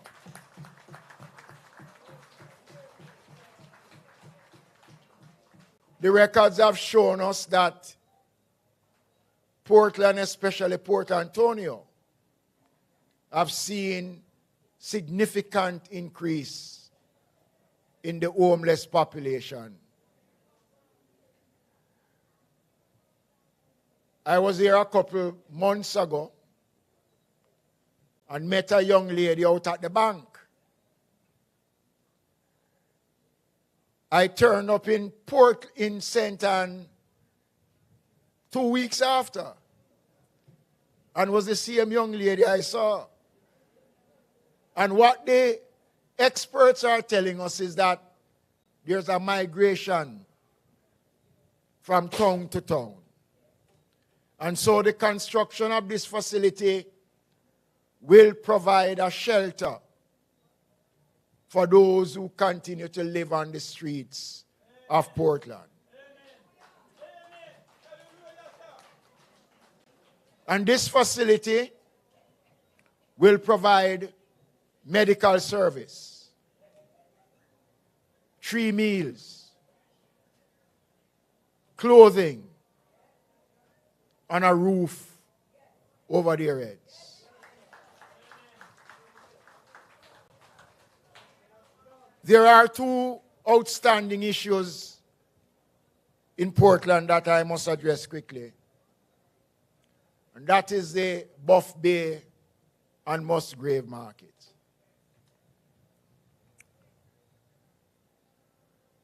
Work has commenced on the Buff Bay market.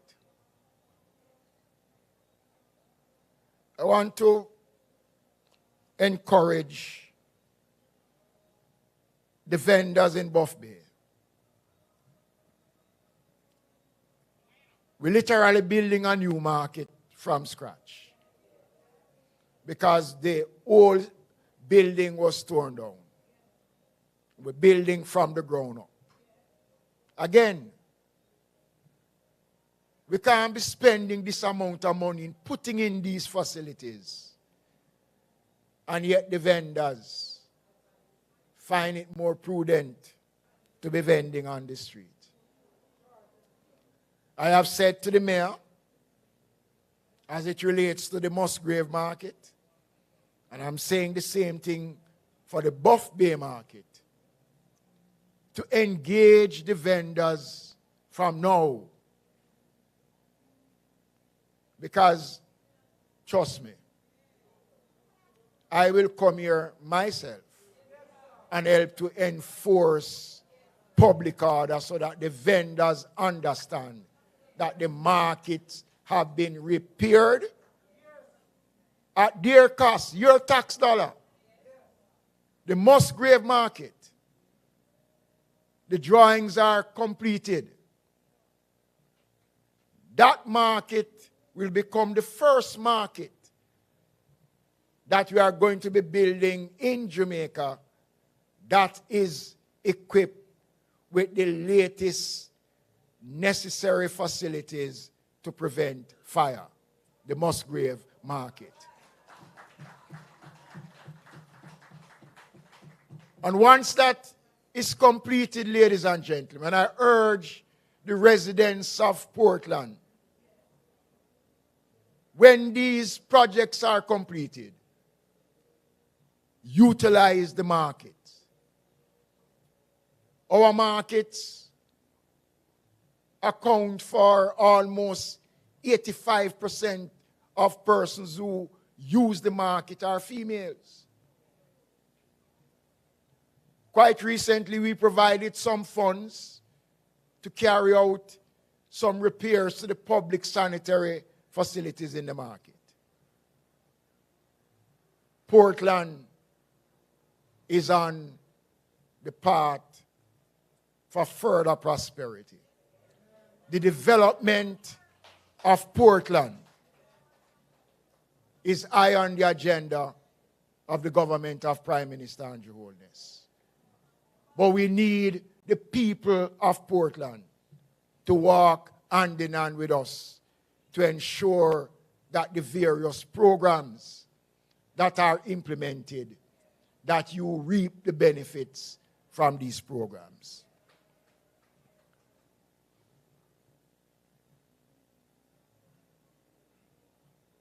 This government has taken a bold step. The Most Honorable Prime Minister, a little over a year and a half ago, announced a game-changing program called the Spark Program that is geared to deal with roads across Jamaica.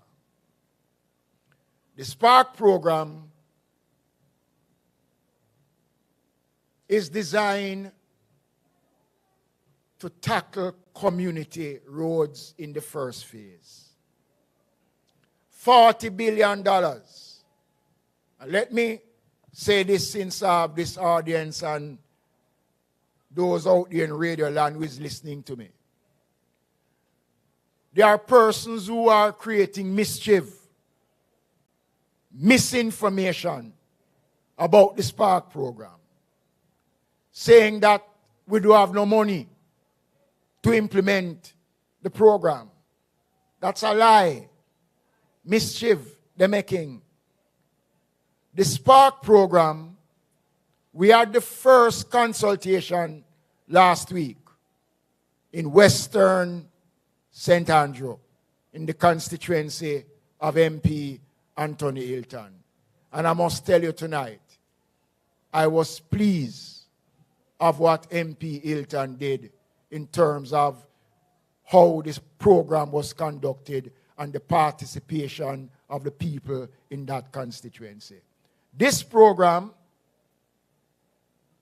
will see you, the residents, when we come to Portland for the consultation, sitting in a forum just like this and telling us the roads that you feel is in need of repair. Once the consultation is done and we get the roads from you, it will be assessed. And one of the good things that has happened is that the work of the Ministry of Local Government and the Ministry of Economic Growth and Job Creation, that we now have a database of all the roads in Jamaica. So we can look at any road that we get in the consultation, and we can use the technology to look at the conditions of the roads. Ladies and gentlemen, never in the history of Jamaica has any government attempted what this government will be doing under the Spark Program. I want to say to you tonight, do not allow false information to get into your heads. This program will see $20 billion being spent in the first phase of the program. And we're talking about community roads. And this program, we don't patch road in the Spark program. It's not a patching program. It is to rehabilitate roads. Putting down new roads with a lifespan of 7 to 8 years. Putting in drains, sidewalks, and all the necessary infrastructure that is required to make these roads acceptable. And this is a program that is going to be transparent. A program that all the necessary steps will be taken, and we have started already, to ensure that we get value for the work that is going to be done. So when the roads is scoped, it will be put out to tender. Local contractors, international contractors can tender on the job. There's an attempt being made to allow the fixing of roads in Jamaica to be taken out of the political squabble. There are no orange road or no green road in Jamaica. And that is why the people, you the residents, will have an opportunity in determining which road gets fixed. We can't fix all the roads. But over the next 2 years, in the first phase of this program, and this program will be able to stand the test of time, because anybody can audit the program. That is why when people ask, how did you come in determining which road to fix, we will be able to say, based on the consultation that was done, using the Constituency Development Fund in the Office of the Prime Minister, the Ministry of Local Government, and all the various stakeholders, that persons were able to articulate the concerns of their roads. I want to ask the people in Portland tonight, and right across Jamaica, to buy in and to support this program, because this is going to be a game-changing event for the people of Jamaica when it comes on to roads across this country, as far as community roads are concerned. There is no denying that this is a bold attempt by the Most Honorable Prime Minister. And this is not money that the government is borrowing to undertake this. It is because of the steady hands of the government, the manner in which the economy has been managed, while your tax dollar will be working to improve the conditions of community roads. For a small country like Jamaica, we have one of the highest road network in the world. As small as we are, we have about 25,000 kilometers of road network across the country. You can throw another 3,000 in there for farm roads. But the majority of those roads are community roads. And that is the aim of this program, to once and for all pay attention to community roads. Main roads will come in another phase of the program, but this is community roads. And let me make the point.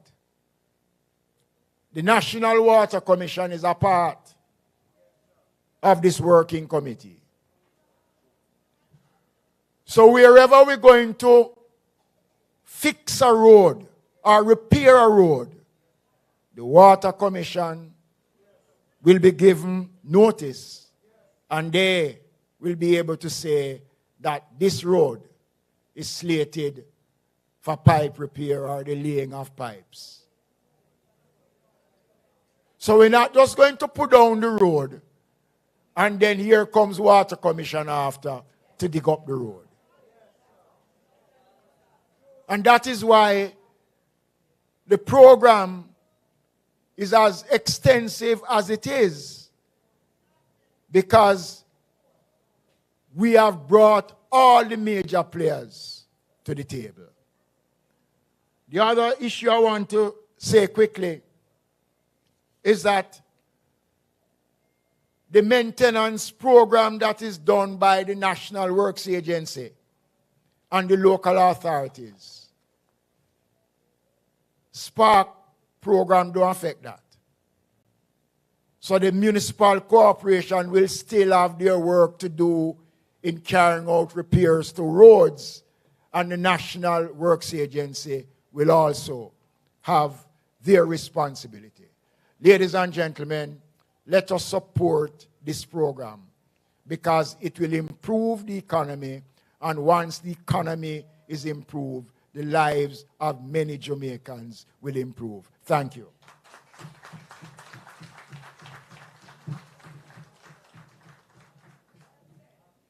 Thank you, Honorable Minister Desmond McKenzie. We're at the segment now where we're going to open the floor for question and answer. So I have just one brief point to make for clarification. The microphone in the aisle is what we are going to ask for you to use. We're asking that you state your name, yes, Minister, and where you're from. Say your name, where you're from. If you're not comfortable, fine, but we're family here, so we want to hear who you are and where you're from. So you can line up behind the mic. And one other point I'd like to make. Sometimes in these forums, we find that the stories before the questions tend to be long. We're going to ask that you make it succinct. Ask the question. Just get into it. Okay, thank you. And it's for the panelists. And we have in-house some state entities and other agencies that you may ask. So please go ahead. Good evening, ladies and gentlemen. Mr. Mackenzie, Mr. Samuda, hello, sir, I know my name. My name is Mrs. Pauline King Campbell from Craig Mill, Buff Bay, Portland. I am 69 years old. The bridge at Craig Mill, it's over 200 years old. And right now, as I speak, the little fund that Mr. Vaz built in the riverbed, it is in state right now. When I am in Portland, I live in Montego Bay and I live in Portland. I do all my business in Portland, just the same. I have to pay $500 for 1.5 miles ride to go at my house.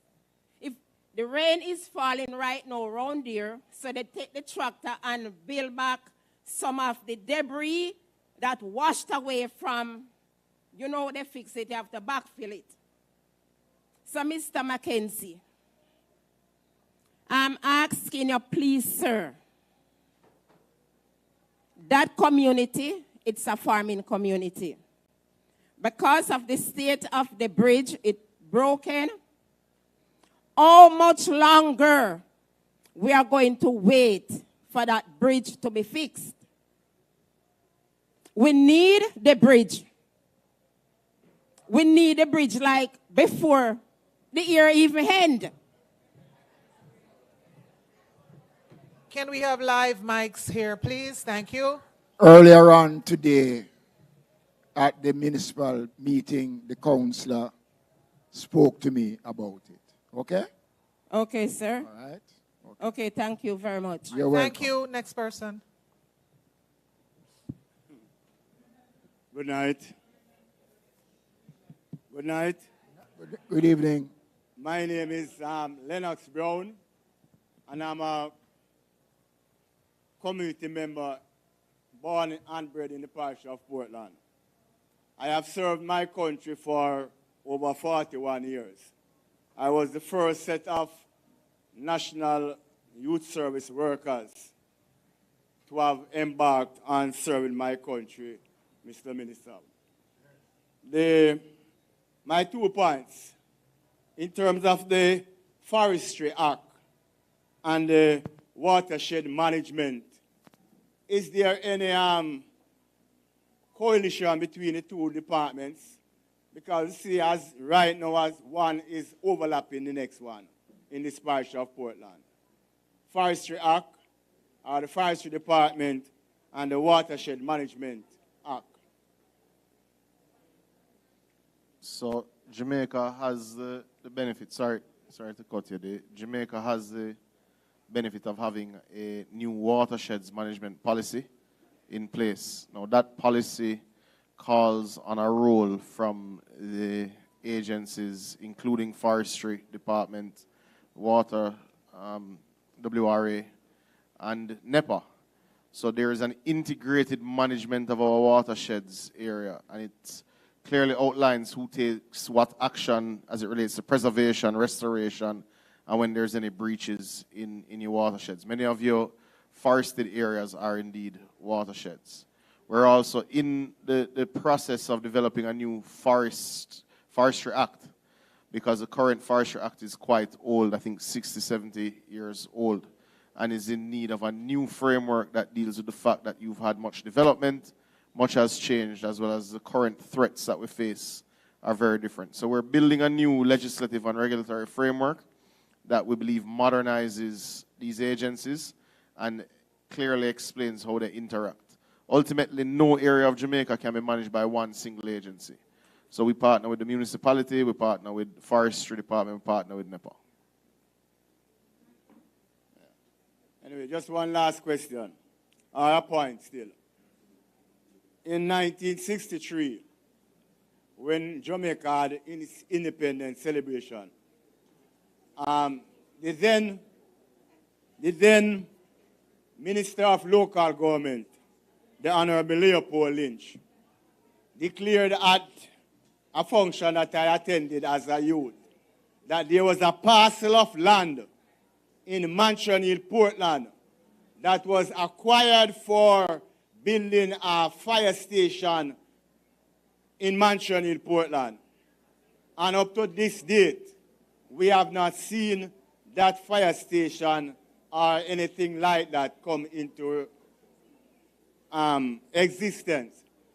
With the disasters preparing us, how can the fire station in Port Morant and in Port Antonio respond to a disaster when there is no fire station in Mansion Hill, Portland? Thank you. I note your question. I note your question, okay? I note your question. I note your question. I will say no more on it. I don't know about the land that was donated by the late. No, it was acquired. All right, I don't know, but I've noted the question, okay? I've noted your question. Good evening, everyone. My name is Jacqueline Marshall Kisoon, and I'm from Priestman's River. And I'm here to ask a question concerning our bridge. It is the highest bridge in Jamaica. Yet still I don't feel safe on that bridge. Because from the very day we start to use that bridge, it has not been maintained. The rubber that's supposed to shock it up, shock out and gone somewhere. And underneath the bridge, it is very rusty bolts. And we talk about it many times, and yet still there is no repair that is done to the bridge. with the road that is fixing now and the pipes that are going in, I want to know what will be done to the bridge and when. All right, that is, we'll take note of it. I can't respond to that. I'll have to pass that on to the National Works Agency for you. I commit that I will do that, okay? Thank you very much. Good afternoon, everyone. I am Simone.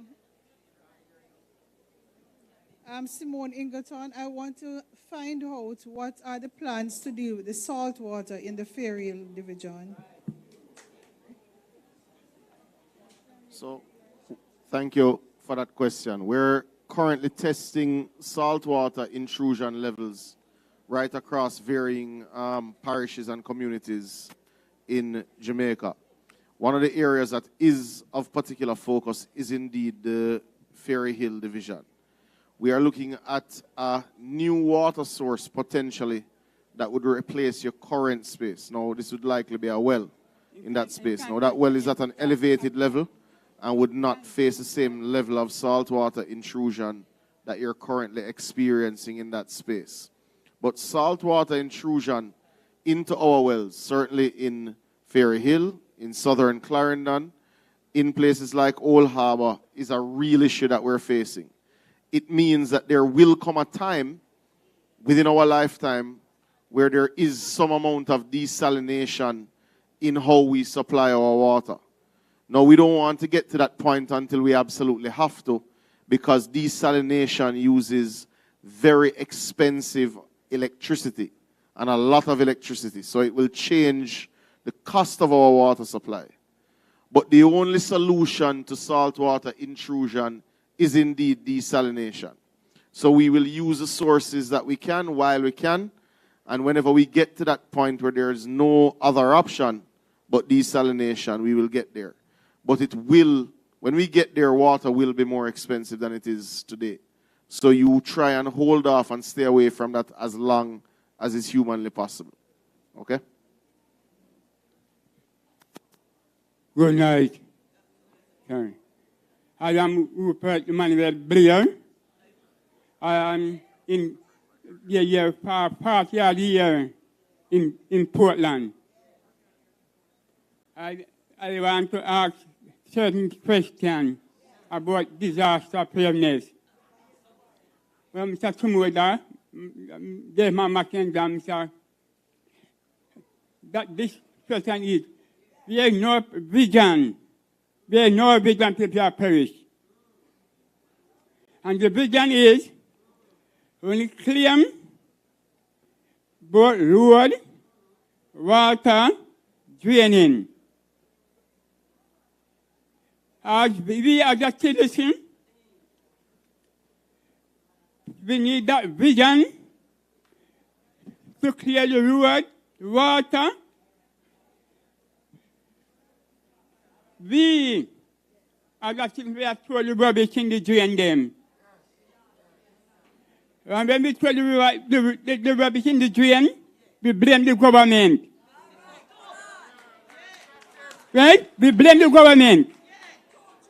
So when we blame the government, what we supposed to do? The government come clean it for us. So, remember in 1980 when Edward Sierra was the Prime Minister, when he had this program, then say, until those who litter in the street. And when he implemented that program, everybody pay 5,000 to clean the street. Someone should know to this government. What can I do to bring back these nasty people? Build the road. Someone to us. When you say we have a vision, we have no vision to be a place. No, please.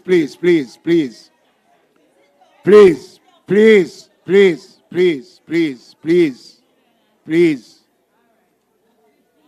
I want you to withdraw that word, because I don't have anybody like that here or listening, okay?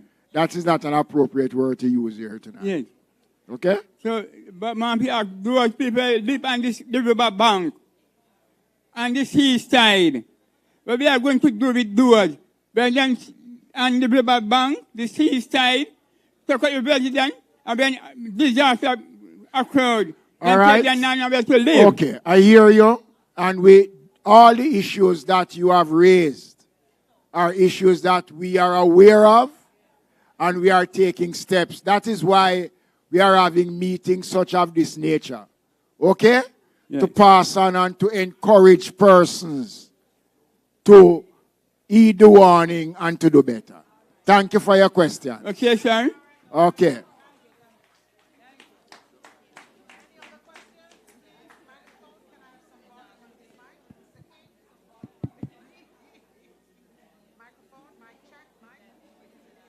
Mike.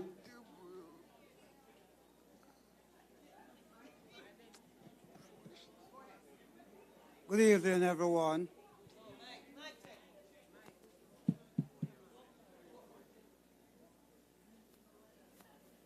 Minister of Local Government, Honorable Desmond McKenzie, Senator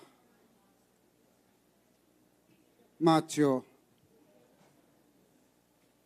My question this evening is to ask that I hear the ladies that speak first pertaining to Belvedere, where the coconut tree was a disaster.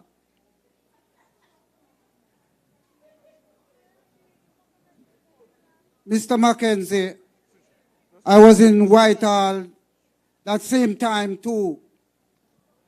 And Whitehall is next to Belvedere. And when the rain fall, it take the road. And what I want to let you know that proper draining is there, but it's just want to clean. So I'm asking if the national agency can go to Whitehall and clean the drain them, that the road, when the rain fall, it do not mash up the road. All right, I hear you. Where? Is he? Okay. Okay, we hear that. We have persons at the back who is listening and taking the information, and we're going to pass that on to the National Works Agency. Any more questions? If not, thank you, ladies and gentlemen. Should I say Portlanders? Give yourselves a round of applause.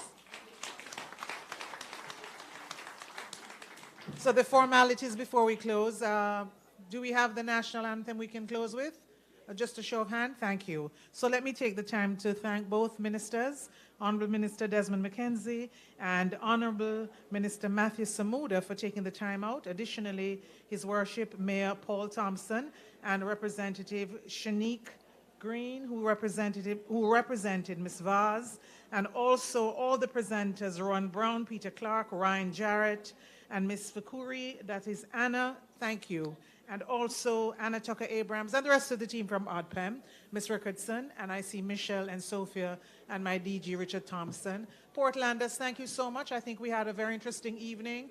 And for all the entities that participated, I see Nationwide and National Solid Waste Management Authority, Jamaica Fire Brigade, and the rest of you. Have a wonderful evening and stay safe. Thanks a lot.